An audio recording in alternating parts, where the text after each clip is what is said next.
চেষ্টা করলে মানুষ কি না পারে। এমনি এমনি তো আর আল্লাহ মানুষকে সৃষ্টি সেরা জীব বলে নাই।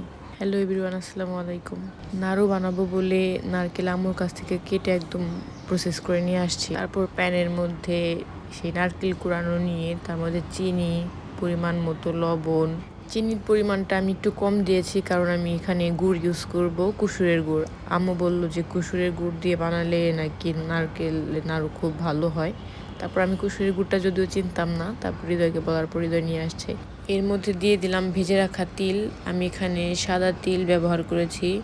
আর নারকেল নাড়ুর মধ্যে যদি তিল দেওয়া যায় তাহলে নাড়ুটা একটু বেশি ভালো লাগে। শুধু তিলের নাড়ু খেতে অতটা ভালো লাগে না। তারপরে যে আমি কুসুরের গুড় দিয়ে সব একসাথে এখন ভালো মতো মেশাবো হাত দিয়ে। আর এটা হাত দিয়ে মেশাতে হবে, চামচ দিয়ে হবে না। সবকিছু চামচ দিয়ে হয় না। তারপর আমি সবকিছু মেশানো হয়ে গেলে রান্নাঘরে চলে গেলাম। এখন সেই প্যান সহ আমি গ্যাসে বসাই দেবো।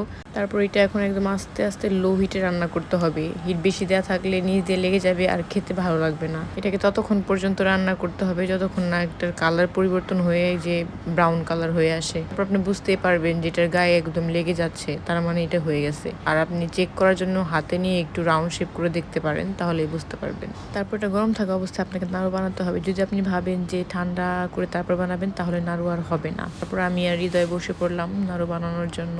তো দেখা গেল যে আমার থেকে ভালো হৃদয় নাড়ুর শেপটা আনতে পারতেছে। মানে ওরটা এত সুন্দর গোল হইতেছিল কিন্তু আমারটা হইতেছিল না। কিন্তু পরের দিন সকালে বোঝা গেছিল ওর বানানো নাড়ুগুলা এত পরিমাণ শক্ত হয়েছিল আর আমার বানানোগুলো একদম সফট হয়েছিল। পরে আমার বানানো নাড়ুগুলা খেতেই বেশি ভালো লাগছে। যাই হোক, পরে আমরা আস্তে আস্তে দুইজনে সবগুলো নাড়ু বানিয়ে ফেললাম। যদিও জীবনে আমি এই প্রথম নাড়ু বানাইছি, কিন্তু খাওয়ার পর কোনোভাবেই মনে হয় নাই যে প্রথম বানাইছি। মানে এত ভালো হয়েছিল, আমি নিজেই সারপ্রাইজ। দেখতেও অনেক সুন্দর লাগছে।